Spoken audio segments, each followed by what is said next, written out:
A day after my so-called rescue, and I'm going back to the surface of the planet. What's up everyone, my name is Mike, and welcome to another GameCast Rewind. Today I'll be taking a look at Unreal Gold for PC. Enjoy!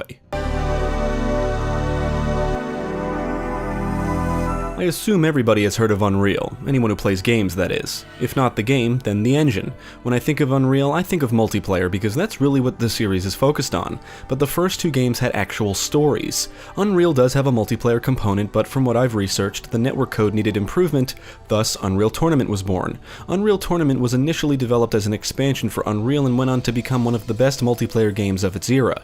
Developed by Epic MegaGames and published by GT Interactive, Unreal was released for PC in May 1998. Return to Nepali is a mission pack developed by Legend Entertainment, adding new missions to the single-player portion of the game. The two campaigns were later bundled together as Unreal Gold, which is what I played for this review, specifically the GOG version. I did download and install the old Unreal 2.27 patch, which is a community patch that adds support for modern systems, fixes multiple bugs, and includes a bunch of other improvements. So let's take a look at Unreal and see how this series started.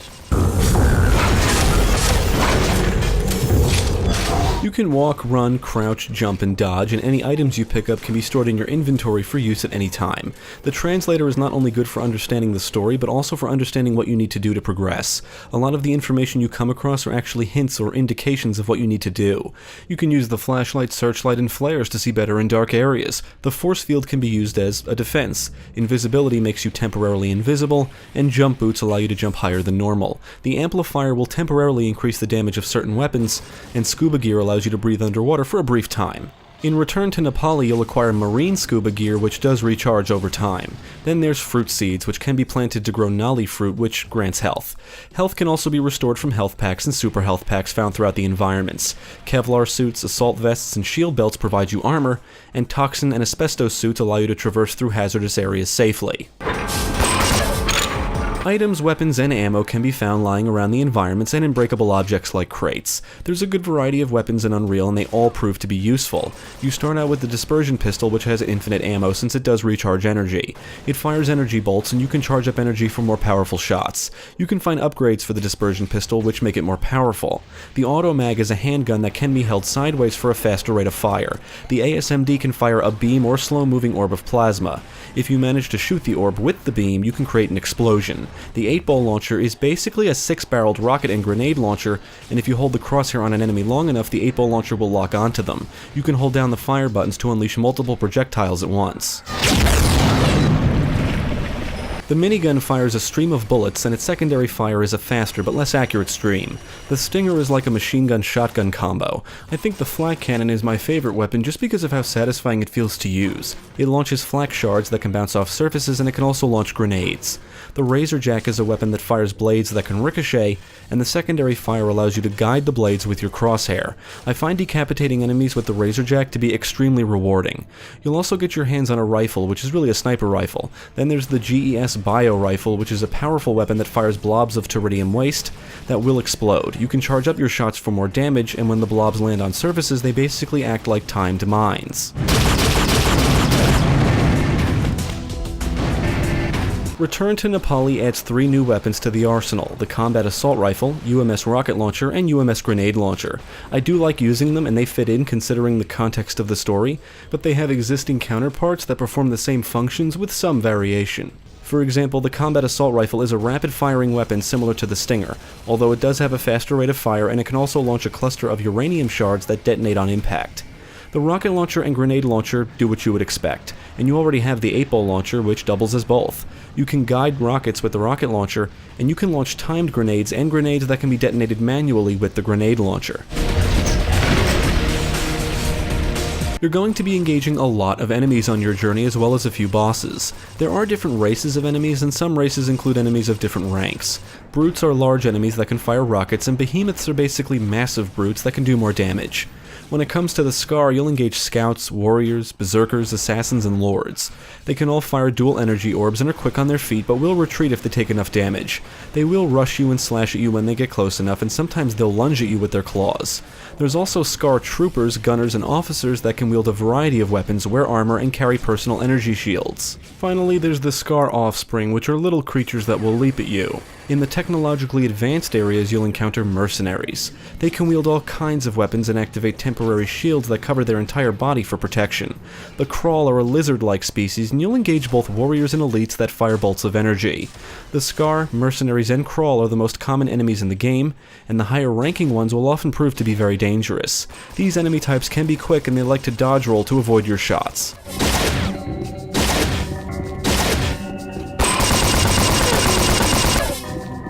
There are some other enemies you'll face frequently, like sliths, which spit acid, and devilfish, which are encountered underwater. Tentacles are attached to ceilings and fire projectiles, and gas bags fly in the air and fire flaming projectiles.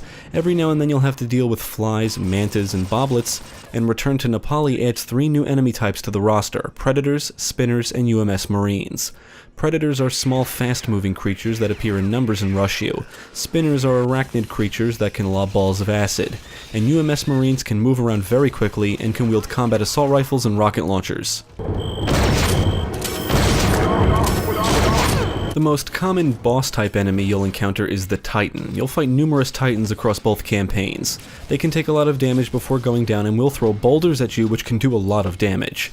The main campaign includes 2 additional unique bosses which are only encountered towards the end of the game. These include the Scar Warlord and Scar Queen. I think Return to Nepali could have benefited from a unique final boss instead of ending the way it does.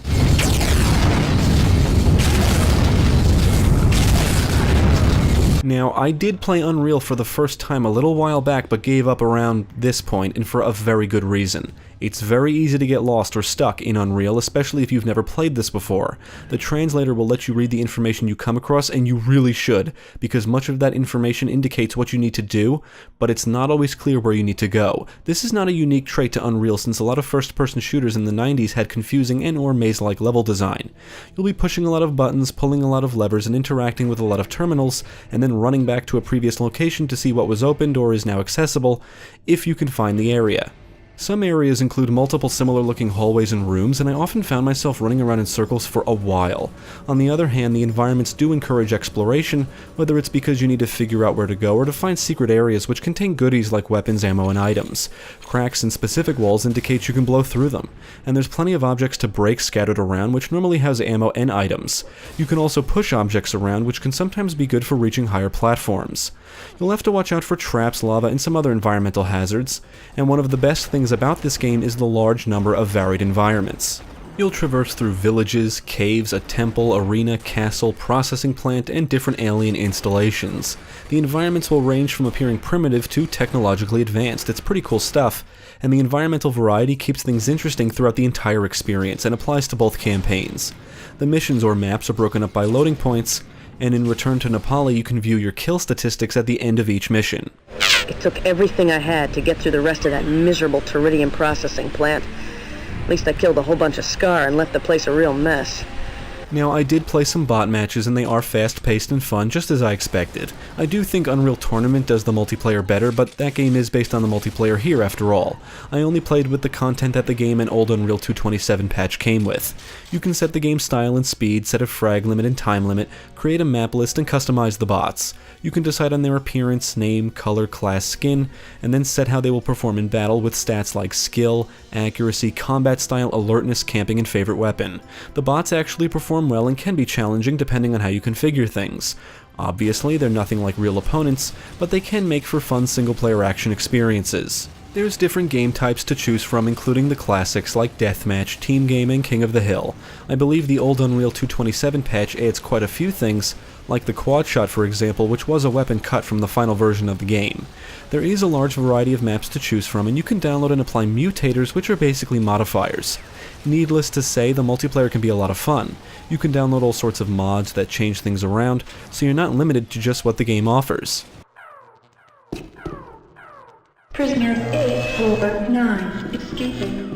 The story focuses on Prisoner 849, who manages to escape the prison spacecraft Vortex Rikers after it crash lands on the planet Nepali. The planet is home to a race of creatures known as the Nali, and has been overrun and dominated by the Scar, which are a race of technologically advanced reptilian-like creatures. Nepali is a planet rich with a mineral known as Teridium, which is a source of great power, and is the reason the Scar have invaded. Prisoner 849 navigates around the planet fighting the Scar and learning of the Nali's suffering, and even comes across other dead humans. The prisoner does escape the planet at the end of the main campaign, and Return to Nepali takes place not too long after that. Prisoner 849 is found by a unified military services ship, Bodega Bay. The UMS send the prisoner on a mission back to Nepali to locate a downed ship, and the prisoner discovers that the Scar aren't the only enemy he or she needs to worry about. You can create your own character, so Prisoner 849 can be male or female. The story is told through your translator, which I guess translates any information provided by the many messages, signs, logs, journals, and terminals you come across. Return to Nepali includes actual voice acting, which is serviceable. Unfortunately, it does come to a rather abrupt end, and it just feels anticlimactic.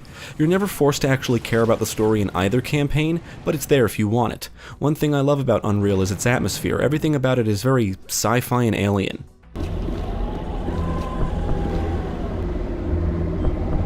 Unreal does look dated, but doesn't necessarily look bad. The textures are a bit blurry and character models are blocky, but there's plenty of color and the environmental variety keeps the presentation from looking stale. The old Unreal 227 patch includes a lot of improvements and optional features that affect the visual presentation. There's also improved texture mods out there should you want to give the game a facelift. Unreal includes a lot of detail, especially in the environments, which help breathe life into the world around you. You'll come across dead bodies and blood scattered around, you'll see creatures flying in the skies and roaming around the surface areas. If you protect a nollie from enemies, it may lead you to a secret area. You'll come across enemies on patrol or interacting with terminals. Then there's the gore effects, which are excellent. There's nothing more satisfying than turning an enemy into bloody chunks or blowing their heads off with well-placed shots. The soundtrack is phenomenal, with a lot of memorable tunes that fit in with what's happening on screen, and I would say the music is largely responsible for setting the game's tone. There's a lot of excellent tracks here that help to make things feel alien and science fiction-y. The sound effects are pretty good overall, the weapons sound satisfying, and the enemies make all kinds of different noises. On the technical side, the game ran smooth most of the time. I did limit the frame rate to 60 for recording purposes and did notice some stutters, but it wasn't often. The only bug I encountered was textures not loading or just not loading correctly. This is the first time I've beaten Unreal and its expansion, and I think it's a phenomenal package, a true classic. It's also become one of my favorite sci-fi shooters of all time. I love the setting, enemies, and weapons. The Scar and Mercenaries look badass in my opinion and give off that evil alien race vibe. Both campaigns do a great job at making you feel like the only human left alive on a hostile planet. The environments can be confusing, but are well designed and encourage exploration. Unreal is one of those games with high replayability. With both campaigns, multiple difficulty modes, and multiplayer, you've got plenty of reasons to return. But I think the greatest thing about Unreal is that it's open for modding. Like Doom and Quake that came before it, Unreal is a game that will not only stand the test of time because it's fun, but because of the dedicated community that will keep it alive with mods. I would absolutely recommend Unreal to anyone. If you're a fan of other Unreal titles and have never played this before, you really should. Realizing the quality of both of these campaigns and how they still hold up today, it's disappointing to know that the developers have shifted their focus entirely to multiplayer after Unreal 2. I think Unreal is a good basis for the classic soldier versus aliens theme that could have blossomed into an interesting franchise with great fast-paced action-packed campaigns. There's actually an impressive amount of world building here, and if you enjoy fast-paced action in a sci-fi setting, definitely check out Unreal. Thanks for tuning in, I hope this video proved helpful. Stick with GameCast for more quality content including the latest gaming news, podcasts, let's plays, and even more reviews. Be sure to check out my channel Gaming Pastime for new game reviews released every week. My name is Mike, and I thank you for watching.